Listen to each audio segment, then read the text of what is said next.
Hello बच्चों, आपका स्वागत है आपके अपने चैनल अल्फा इंस्टीट्यूट में। ठीक बच्चों, तो हम लोगों ने प्रीवियस लेक्चर में क्या किया था, मात्रक तथा मापन से संबंधित जितनी भी सारी समस्याएं थी 5-6 लेक्चर में मैंने कंप्लीट किया। ठीक, क्या 6-7 लेक्चर लग गए। ठीक, उन सब में आपको कंप्लीट किया गया। अब आप लोगों का तीसरा चैप्टर आता है सरल रेखा में गति। ठीक बच्चों, सरल रेखा में जो गति होती है ये क्या स्ट्रेट लाइन मोशन है। हम इसमें चर्चाएँ करेंगे क्या कि स्ट्रेट लाइन मोशन में क्या क्या चीज़ें होती हैं। ठीक, दूरी, विस्थापन, इस सब की चर्चा करेंगे। ठीक है, तो इससे पहले हम लोग गति के बारे में जान लेते हैं, गति होता क्या है ना बच्चों। तो इंट्रोडक्शन हम लेते हैं गति का ना, इंट्रोडक्शन ऑफ मोशन। ठीक, इसको क्या बोलते हैं, straight line motion, straight line motion. ठीक, तो पहले हम जानेंगे कि मोशन क्या होता है बच्चों। ठीक है, तो जैसे कि हमारा चलना, ठीक, दौड़ना, ठीक, खेलना, ठीक, साइकिल चलाना। ठीक, हमारा चलना, दौड़ना, साइकिल चलाना, पृथ्वी का अपने अक्ष पे रोटेट करना तथा साथ ही साथ पृथ्वी का क्या करना, सूर्य का चक्कर लगाना। फिर सूर्य भी क्या करता है, अपने ग्रहों सहित, ठीक, अपने ग्रहों सहित अपने सौर मंडल में चक्कर लगाता रहता है। ठीक, सूर्य भी चक्कर लगाता रहता है। ठीक, ऐसे सब लोग क्या मोशन से जुड़े हुए हैं। तो हम क्या बोल सकते हैं कि इस पूरे संसार में ना प्रत्येक वस्तु प्रत्यक्ष या अप्रत्यक्ष रूप से क्या गति करती रहती है ना, प्रत्यक्ष या अप्रत्यक्ष रूप से गति करती रहती है ना। तो अच्छा, यहाँ पे एक चीज़ हम लोग ये जान लेंगे कि जो गति शब्द है ना, गति शब्द एक सापेक्ष पद है। सापेक्ष पद मतलब किसी को रिलेट के करना। जैसे मान लीजिए कि हमारे रिस्पेक्ट में कोई वस्तु गति की अवस्था में है तो किसी दूसरे बंदे के लिए क्या विराम अवस्था में हो सकती है ना। जैसे मान लीजिए कि आप ट्रेन से जा रहे हो। ठीक, ट्रेन से जा रहे हो और आसपास के जो पेड़ हैं लग रहे हैं आपको कि मूवमेंट बहुत तेज़ी से हो रहा है उनका।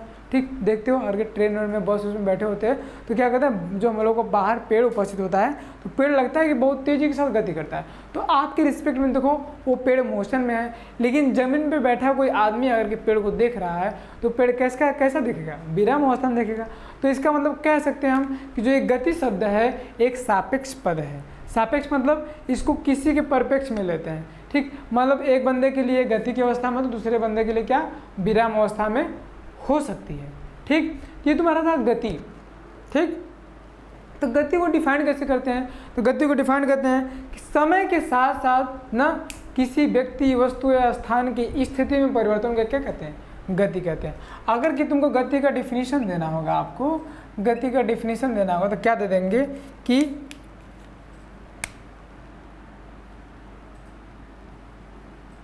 किसी वस्तु की स्थिति में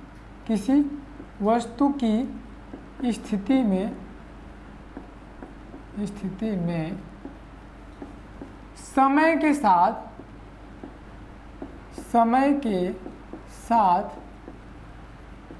ठीक परिवर्तन को ठीक, किसी वस्तु की स्थिति में समय के साथ परिवर्तन को क्या कहते हैं बच्चों, को गति कहते हैं ना, गति कहते हैं। ठीक, जैसे मान लीजिए कि आप रोड पे चलते हो ना, या फिर अभी हम पता किए तो मान लीजिए आप 8 बजे अपने घर हो सुबह में। ठीक, 9-10 बजे आप कहाँ चले गए, कहीं और जहाँ पे आप स्कूल है, कॉलेज है आपका, वहाँ चले गए तो आपके स्थिति में परिवर्तन हो गया। तो हम क्या कहेंगे कि आप गति किए होंगे तभी एक स्थान से दूसरे स्थान पे पहुँचे। तो क्या गति होता है कि समय के साथ साथ ना वस्तु की स्थिति में हुए परिवर्तन को ही क्या कहते हैं बच्चों, गति कहते हैं ना। तो गति तो हो गया, लेकिन गति हम लोग किस में पढ़ते हैं ना, गति हम पढ़ते हैं बच्चों यांत्रिकी में। ठीक, यांत्रिकी मतलब मैकेनिक्स। ठीक, मैकेनिक्स के अंडर में हम लोग गति का अध्ययन करते हैं। मैकेनिक्स के अंडर में हम लोग गति का अध्ययन करते हैं। ठीक, इसका हिंदी मीनिंग होता है बच्चों यांत्रिकी ना। तो इस पूरे नेचर में विभिन्न प्रकार के वेगों से संबंधित, विभिन्न प्रकार के वेगों से संबंधित, ठीक, गति के अध्ययन से संबंधित, ठीक, क्या बोलोगे कि विभिन्न संसार में, ठीक, विभिन्न वेगों से संबंधित, विभिन्न वेगों से संबंधित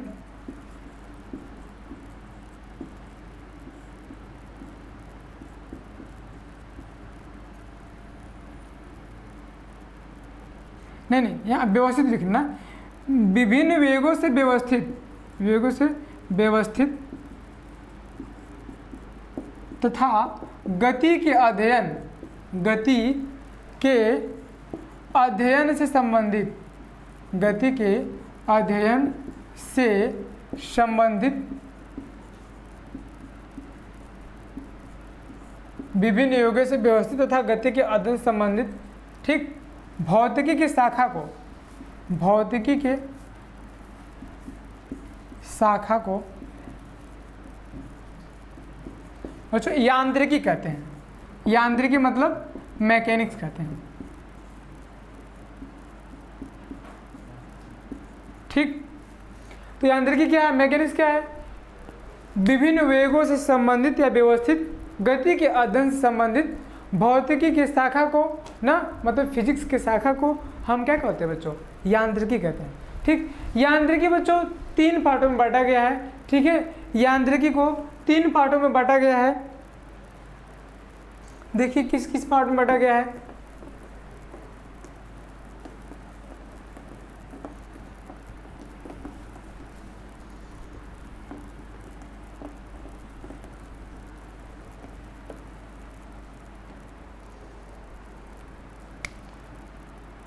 स्थैतिक, ठीक, गतिकी, स्थैतिक गतिकी तथा बच्चों शुद्ध गतिकी, ठीक। स्थैतिक जो इंग्लिश बोलते हैं बच्चों स्टैटिक्स, ठीक। और गतिकी को बोलते हैं बच्चों क्या? डायनेमिक, ठीक, डायनेमिक्स बोलते हैं, ठीक बच्चों। शुद्ध गतिकी को बोलते हैं बच्चों प्योर काइनेमेटिक्स,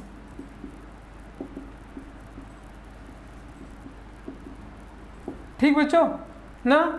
स्थैतिक पढ़ना है आपको, गतिकी पढ़ना है और शुद्ध गतिकी, जो यांत्रिक के 3 शाखे होते हैं, स्टैटिक, डायनेमिक्स, प्योर काइनेमेटिक्स। तो तुम्हारा स्थैतिक होता है बच्चों ना, मतलब क्या इसका डेफिनेशन देना चाहेंगे कि अगर किसी भौतिकी की वह शाखा ना, भौतिकी की वह शाखा जिसमें हम वस्तु के विरामावस्था का अध्ययन करते हैं, लिख लो ना, ठीक, लिख लो। स्थैतिक क्या लिख सकते हो कि भौतिकी की वह शाखा, या फिर यांत्रिकी की ना, यांत्रिकी में पढ़ो तो यांत्रिकी की वह शाखा, यांत्रिकी की वह शाखा जिसमें हम वस्तु के विरामावस्था का अध्ययन करते हैं,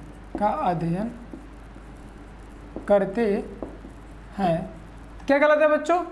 स्थैतिक ना, स्थैतिक यांत्रिकी कहलाता है, स्थैतिक यांत्रिकी कहलाता है, ठीक ना बच्चों।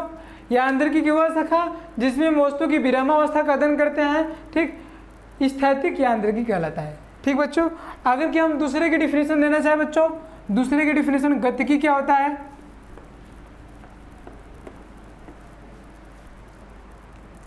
हाँ, इसको देखो, यदि हम वस्तु के गति का अध्ययन, वस्तु के गतिशील अवस्था का अध्ययन, गतिशील अवस्था का अध्ययन, ठीक, गति के कारणों के सहित, गति किस कारण से उत्पन्न हुआ है, गति के कारणों सहित करते हैं, तो क्या कहलाता बच्चों? तो वह गतिकी कहलाता है। तो वह क्या कहलाता है बच्चों? गतिकी कहलाता है ना, या फिर डायनेमिक्स कहलाता है ना। तो गतिकी जो होता है तुम लोगों को, उसमें क्या करते हैं हम लोग, गति का तो अध्ययन करते हैं लेकिन उसके कारण को भी जानते हैं कि ये गति किस कारण से आई ना, या फिर किसी का भी अगर मोशन कर रहा है तो उसमें हम ये भी पता करते हैं कि ये मोशन किस कारण हुआ। ठीक है, जैसे ग्रेविटेशनल फोर्स है, ठीक है, तो ग्रेविटेशनल फोर्स में कोई एक वस्तु गिर रही है तो इसमें हम रीजन पता करते हैं कि क्यों गिर रही है, ग्रेविटेशनल फोर्स के कारण गिर रही है। तो ऐसा मोशन जो होता है वो क्या होता है बच्चों, वो गतिकी के अंडर में आता है ना। ठीक, अब देखो शुद्ध गतिकी क्या है बच्चों? शुद्ध गतिकी, शुद्ध गतिकी तुम्हारा ये है, क्या बोलेंगे कि वस्तु की गति, वस्तु की गति, गति का अध्ययन ना बच्चों, गति के कारणों के बिना, गति के कारणों के बिना करते हैं, गति के कारणों के बिना करते हैं बच्चों। इतनी बात समझ आए बच्चों? वस्तु की गति का अध्ययन गति के कारणों के बिना करते हैं। ठीक, तो आपको क्या क्या समझ में आया? गति क्या होता है? गति एक सापेक्ष पद है ना। किसी भी व्यक्ति के लिए क्या, एक वस्तु विरामावस्था में तो दूसरे अन्य व्यक्ति के लिए वही वस्तु गतिशील अवस्था में हो सकती है। ठीक, हमने पढ़ा क्या बच्चों? फिर यांत्रिकी पढ़ा, मतलब विभिन्न योगों से व्यवस्थित तथा गति के अध्ययन संबंधित यांत्रिकी को हम क्या, भौतिक विज्ञान की शाखा को यांत्रिकी कहते हैं, मैकेनिक्स कहते हैं। ये बात समझी। फिर हमने पढ़ा कि यांत्रिकी को 3 भागों में बांटा गया है, किसमें किसमें? स्थैतिक ना, और गतिकी और शुद्ध गतिकी। ठीक, तो स्थैतिक में क्या करते हैं कि वस्तु की विरामावस्था का अध्ययन करते हैं, और गतिकी में क्या करते हैं बच्चों? गतिकी में हम गति का तो अध्ययन करते हैं लेकिन गति के कारण भी जानते हैं, किस कारण से गति हो रही है। ठीक, और फिर क्या, परम गतिकी और शुद्ध गतिकी में क्या जानते हैं बच्चों? शुद्ध गति हम लोग गतिकी में ये समझते हैं कि जो गति हो रहा है, ठीक, ये कैसे हो रहा है हमको नहीं मैटर करता। ठीक, नो मैटर, गति हो रहा है उसी का अध्ययन करते हैं। ठीक, तो आप लोग इतना पढ़ें। ठीक, अच्छा, इसके आगे बढ़ने से पहले हम लोगों को एक और चर्चा करना पड़ता है, निर्देश तंत्र। ठीक, निर्देश तंत्र क्या होता है बच्चों? इसको इंग्लिश में बोलते हैं फ्रेम ऑफ रेफरेंस। ठीक, फ्रेम ऑफ रेफरेंस जानना बहुत ही जरूरी है आप लोगों के लिए, क्योंकि फ्रेम ऑफ रेफरेंस जब जान जाएंगे तो गति जो होता है हम लोग फ्रेम ऑफ रेफरेंस से ही डिफाइन करते हैं। ठीक है,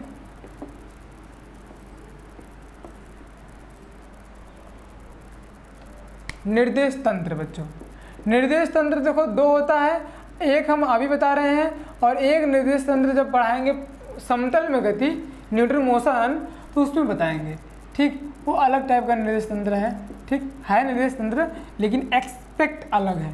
ठीक, निर्देश तंत्र क्या होता है ना, तो हम क्या बोलेंगे कि निर्देशांकों का वह समूह, ठीक, निर्देशांकों का वह समूह या निकाय ना, जिसके सापेक्ष प्रेक्षक या फिर वह कोई व्यक्ति, प्रेक्षक क्या होता है? व्यक्ति होता है, जिसके सापेक्ष कोई प्रेक्षक अथवा व्यक्ति किसी कण की स्थिति का ना, किसी कण की स्थिति की व्याख्या करता है, वो क्या कहलाता है बच्चों? निर्देश तंत्र कहलाता है ना। लिख दो, तब लिख दो, बहुत बढ़िया ये डिफिनीशन है, आप लोग याद रखेंगे तो बहुत अच्छी बात है ना। देखिए क्या है, क्या लिखोगे? निर्देशांकों का, ऐसे लिख दो पहले कि किसी कण की स्थिति की व्याख्या करने के लिए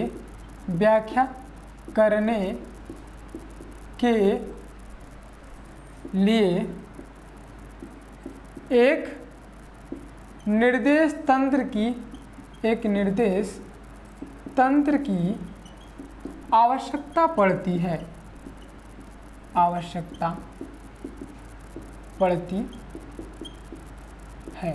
ठीक, अब इसके आगे लिखिएगा निर्देश तंत्र, अच्छा लिखिए, निर्देशांकों का वह समूह, निर्देशांकों का वह समूह या निकाय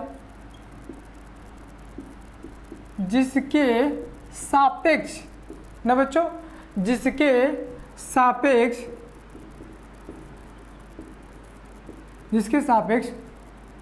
कोई प्रेक्षक, कोई प्रेक्षक, वो प्रेक्षक क्या हो सकता है बच्चों, व्यक्ति ना या फिर वस्तु,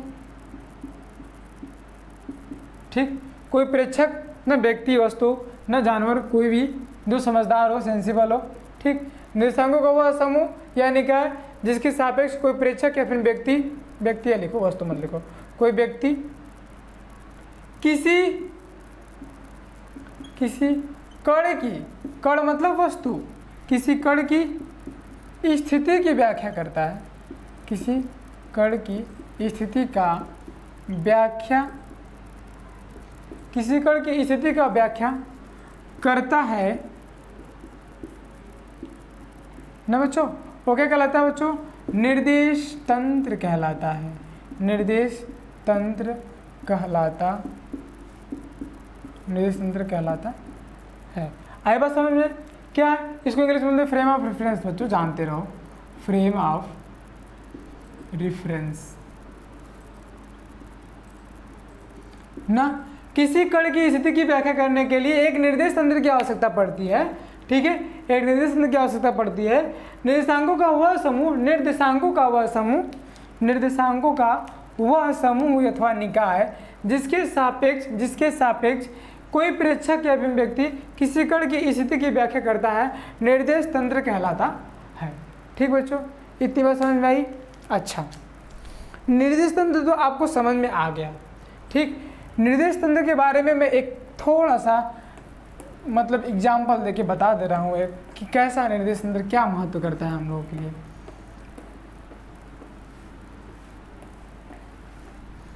अच्छा, एक बात जान लीजिए, जो निर्देश तंत्र होते हैं ना, वो हमको लगता है संभवतः 3 प्रकार के होते हैं, ठीक। तो 3 प्रकार होते हैं, तो इसमें से आपको पास एक पढ़ना है कार्तीय निर्देश तंत्र ना। क्या बच्चों, कार्तीय निर्देश तंत्र, ठीक, समझे। क्या बोल दोगे, कार्टेशियन कोऑर्डिनेट सिस्टम या फिर कार्टेशियन फ्रेम ऑफ रेफरेंस,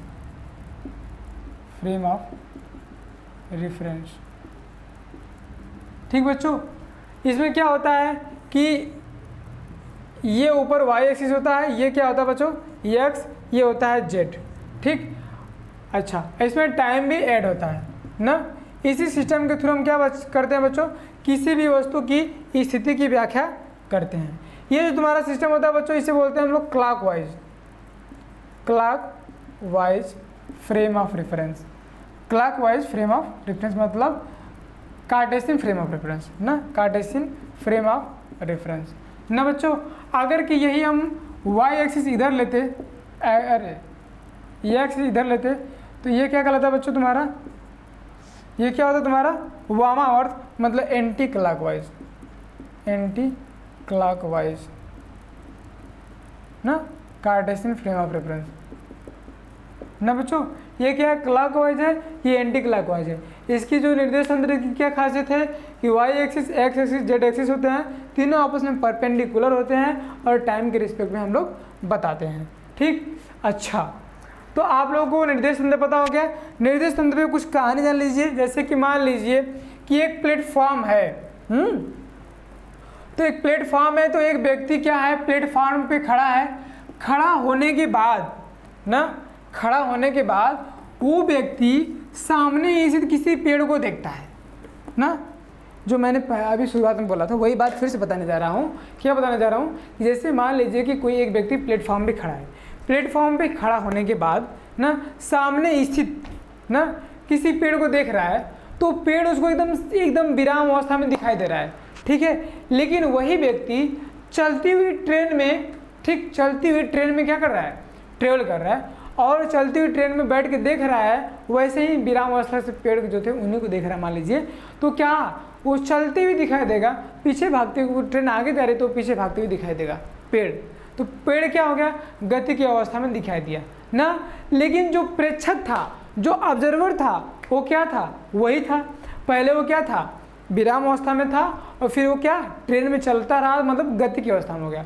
तो देखो, जो प्रेक्षक था जहाँ पे वो खड़ा था पहले पहले वो जो निर्देश तंत्र था उसका स्थिर था। तो वो निर्देश तंत्र के अकॉर्डिंग क्या है कि वो निर्देश तंत्र के अकॉर्डिंग वो जो पेड़ था उसको विराम अवस्था में दिखाई दे रहा था। ठीक है, जैसे वो ट्रेन में बैठा तो ट्रेन क्या कर रहा था, आपका मोशन कर रहा था। तो मोशन कर रहा था, जो उसका निर्देश तंत्र बनाएगा वो अपने अकॉर्डिंग, तो उसका निर्देश तंत्र भी मोशन करेगा। तो उस निर्देश तंत्र के अकॉर्डिंग जो तुम्हारा पेड़ होगा वो क्या हो जाएगा बच्चों, गति की अवस्था में दिखाई देगा ना। तो किसका खेल है, बस निर्देश तंत्र का खेल है। एक निर्देश तंत्र क्या है, विराम अवस्था में है, दूसरा निर्देश तंत्र क्या है, गति की अवस्था में है। इसलिए उस ऑब्जर्वर को, उस प्रेक्षक को उसी पेड़ की स्थिति ना अलग अलग निर्देश तंत्र में अलग अलग दिखलाई पड़ती है ना बच्चों। तो निर्देश तंत्र में क्या होता है कि प्रेक्षक एक ही हो सकता है, लेकिन अलग अलग निर्देश तंत्र में जाए तो एक ही वस्तु की पोजीशन को अलग अलग तरीके से डिफाइन करेगा ना। तो निर्देश तंत्र की यही खासियत है कि मतलब किसी जगह पे कोई एक निर्देश तंत्र है, उस निर्देश तंत्र में वही प्रेक्षक किसी वस्तु को कुल बोल रहा है क्या, विराम अवस्था में है, और वही व्यक्ति है खड़ा है दूसरे निर्देश तंत्र में, तो उस निर्देश तंत्र के अकॉर्डिंग बोल रहा है कि वही जो पेड़ क्या है, आपका गति की अवस्था में है ना बच्चों।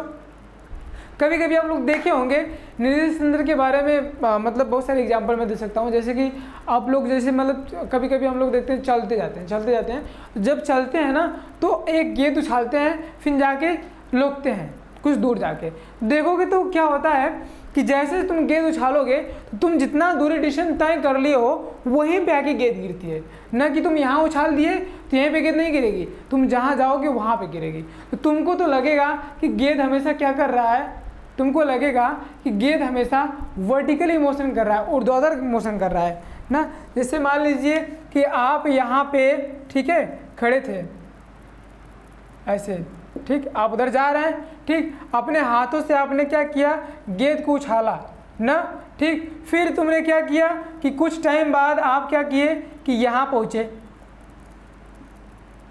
ठीक, तो फिर से देखे तुम क्या कि गेंद तुम्हारे यहाँ से ऐसे से नीचे आके तुम्हारे हाथ में आ गई, ठीक, तुम्हारे हाथ में आ गई गेंद, तो तुमको लगा क्या, तुम क्या देख रहे हो कि गेंद यूँ गई और यूँ वापस आई ना, तुमको लगा ना, तुमको लगा तुम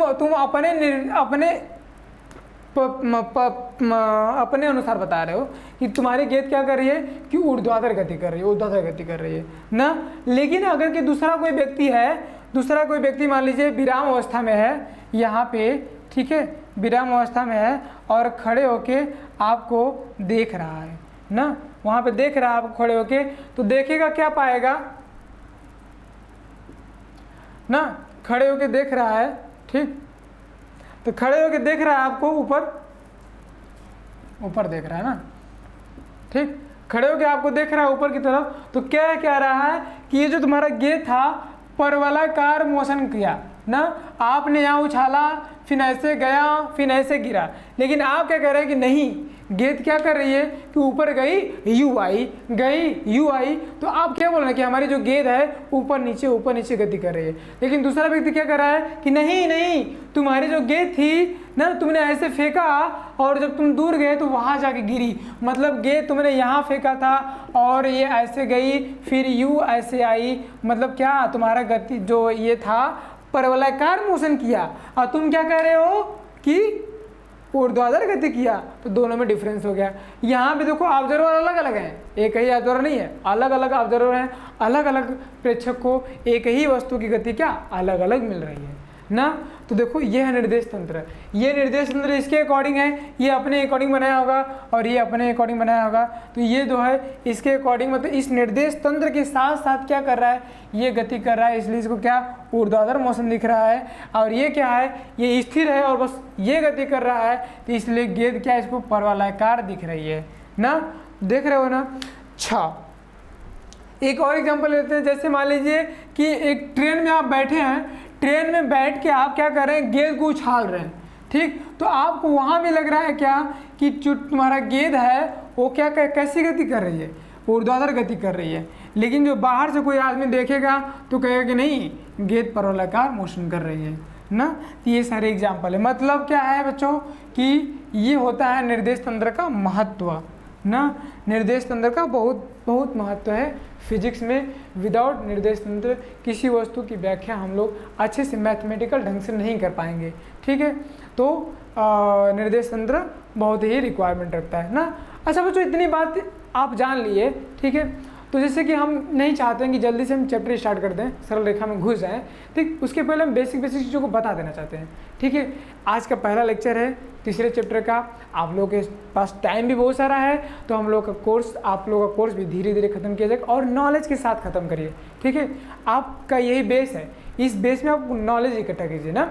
तो मैं आप लोगों को वैसी बातें बताना चाहते हैं जो आप लोगों का कॉन्सेप्ट बहुत अच्छे से क्लियर हो जाए, और जो तुम्हारे क्वेश्चंस हैं, ठीक है, क्वेश्चंस के लिए जब तुम सोचो तो तुम्हारा माइंड वहाँ तक पहुँचे कि क्वेश्चंस क्या बोल रहे हैं, ठीक है। अच्छा देखो बच्चों, एक कॉन्सेप्ट आता है बिंदुवत वस्तु ना बच्चों। तो बिंदुवत वस्तु क्या होता है? तो बिंदुवत वस्तु के बारे में समझिए कि बिंदुवत वस्तु वह है ना जिसमें क्या होता है कि जब वस्तु कोई गति करती है ना, ऐसा बोल सकते हो बिंदुवत वस्तु के बारे में।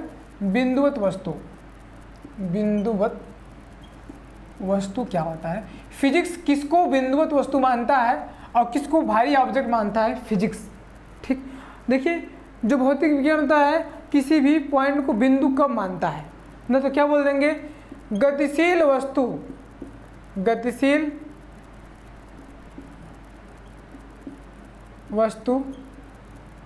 ना, गतिशील वस्तु यदि तय की गई दूरी, गतिशील वस्तु यदि तय की गई दूरी की तुलना में अत्यंत छोटा हो, तब वह वस्तु तब वह वस्तु बिंदुवत वस्तु मानी जाती है बच्चों। बिंदुवत वस्तु मानी जाती है।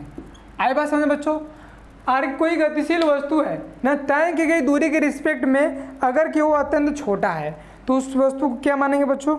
बिंदुवत वस्तु मानेंगे। जैसे एग्जांपल क्या दे सकते हैं? रेल की पटरी पे दौड़ती हुई रेलगाड़ी ना, रेल की पटरी पर दौड़ती हुई रेलगाड़ी, बहुत सारी ट्रेनें हैं चलती हैं। जैसे मान लीजिए कुछ ट्रेनें हैं मुंबई से चलती हैं, वाराणसी तक जाती हैं ना, मुंबई चलती हैं, दिल्ली तक जाती हैं। तो आप ट्रैक देखें तो 1500-1600 किलोमीटर, 1500-1600 किलोमीटर। अब जो तुम्हारा जो ट्रेन होता है बहुत होता होगा कितना? 500 मीटर ना, 600 मीटर या फिर 400 मीटर, 200 मीटर, इतना लंबा होता होगा ट्रेन। 200 मीटर कहाँ और कहाँ उतना 1500-1600 किलोमीटर। तो 1500-1600 किलोमीटर के परफेक्ट में ट्रेन तुम्हारा क्या है? अत्यंत छोटा है। इसलिए अगर रेल के पटरी के ट्रैक के हिसाब से देखें तो तुम्हारा जो रेलगाड़ी है वो क्या है? फिजिक्स के हिसाब से बिंदुवत वस्तु है, ठीक बच्चों। अच्छा, दूसरा एग्जाम्पल हम जब देना चाहें, ठीक है, तो जो तुम लोग गेंदबाजी करते हो क्रिकेट में, ठीक, क्रिकेट में जो गेंद फेंकते हो आप लोग, ठीक, तो इस फील्ड में जब कोई गेंद फेंका जाता है, ठीक, तो जो तुम्हारा गेंद जो डिस्टेंस ट्रेवल करता है, डिस्टेंस ट्रेवल करने के हिसाब से वो तुम्हारा गेंद भी क्या मान सकते हैं हम? बिंदुवत वस्तु मान सकते हैं, ठीक है। फिजिक्स उसको बिंदुवत वस्तु मान लेगा, ठीक। लेकिन बच्चों ये बात ध्यान देना, कोई चक्रण करती हुई वस्तु को बिंदुवत वस्तु नहीं माना जा सकता है। क्यों? क्योंकि जो बिंदु होता है ना उसके पास कोई डायमेंशंस नहीं होते हैं, ठीक। जब डायमेंशंस नहीं होते हैं तो वो चक्रण नहीं कर सकता ना। तो चक्कर करते हुए ऑब्जेक्ट को कभी भी आप बिंदु नहीं मानेंगे। जैसे मान लीजिए कि एक गेंद है, गेंद को मैंने घुमा के छोड़ दिया और you you you you motion करता है, ठीक, ऐसे ऐसे मोशन कर रहा है, तो वो जो मोशन होगा गेंद का वो तुम्हारा क्या? बिंदुवत वस्तु नहीं माना जाएगा। मतलब क्या बोल देंगे कि चक्कर करती हुई वस्तुएं को बिंदुवत वस्तु नहीं माना जा सकता ना बच्चों। तो बिंदुवत वस्तु के बारे में आप लोगों को पता चला। अच्छा, यहाँ तक हमारी बात ही बेसिक ना। थोड़ा सा बेसिक चीज़ें और कर लेते हैं। गति ना, गति के बच्चों हम दो एस्पेक्ट में बात सकते हैं, ठीक है। देखिए, अब तो हम यांत्रिकी पढ़े, यांत्रिकी कितने प्रकार की होती है। अब जो हम लोग क्या कर रहे हैं, अपने गति के चैप्टर में इंटर कर रहे हैं बच्चों। गति के चैप्टर में इंटर करेंगे तो क्या पढ़ेंगे? गति के प्रकार ना, बच्चों गति के प्रकार, गति के प्रकार ना बच्चों। गति को बच्चों हम दो प्रकार से बांट सकते हैं। पहला प्रकार क्या, बीमीय आधार पे, बीमीय आधार पे पर on dimension basis, dimension basis ना बच्चों। और दूसरा क्या बांट सकते हैं बच्चों, कणों की गति के आधार पे बच्चों, कणों की गति के आधार पर, मतलब on the basis of motion of particle.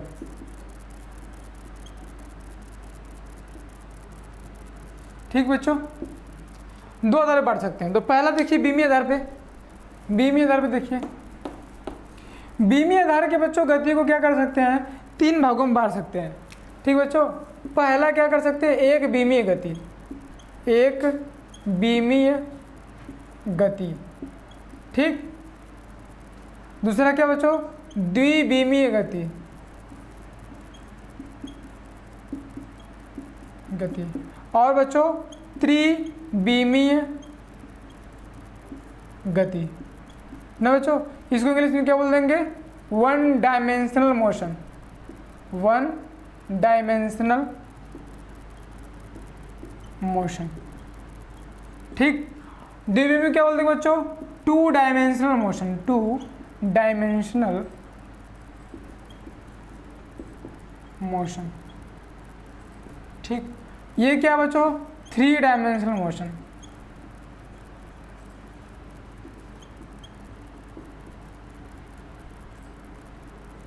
ठीक, अच्छा हम इसको लिखवा नहीं रहे, बस मुख से बोल दे रहे हैं, आपको समझ में आ जाएगा।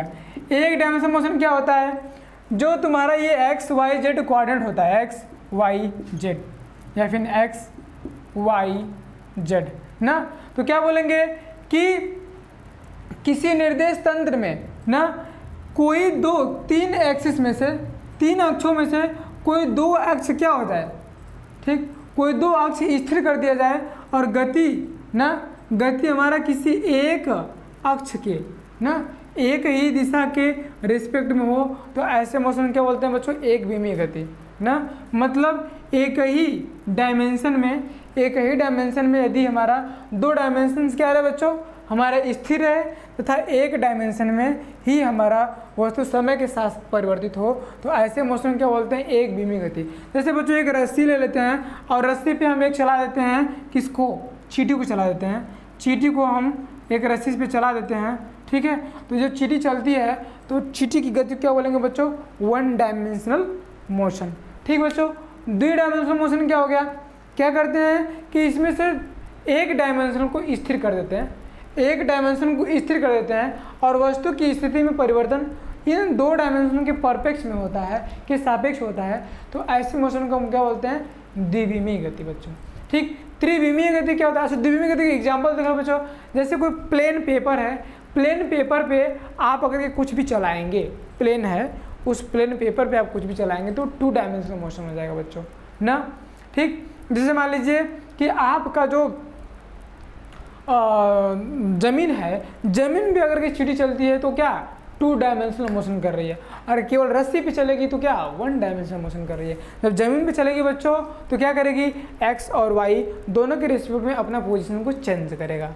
ठीक है, थ्री डायमेंशनल मोशन क्या होता है बच्चों, थ्री डायमेंशनल मोशन वो होता है इसमें कोई भी ऑब्जेक्ट ना, कोई भी स्थिर न हो, उसका कोई डायमेंशन स्थिर नहीं होता है, तीनों डायमेंशन वेरिएबल होता है, समय के साथ साथ वो तीनों डायमेंशन में अपना चलती है ना।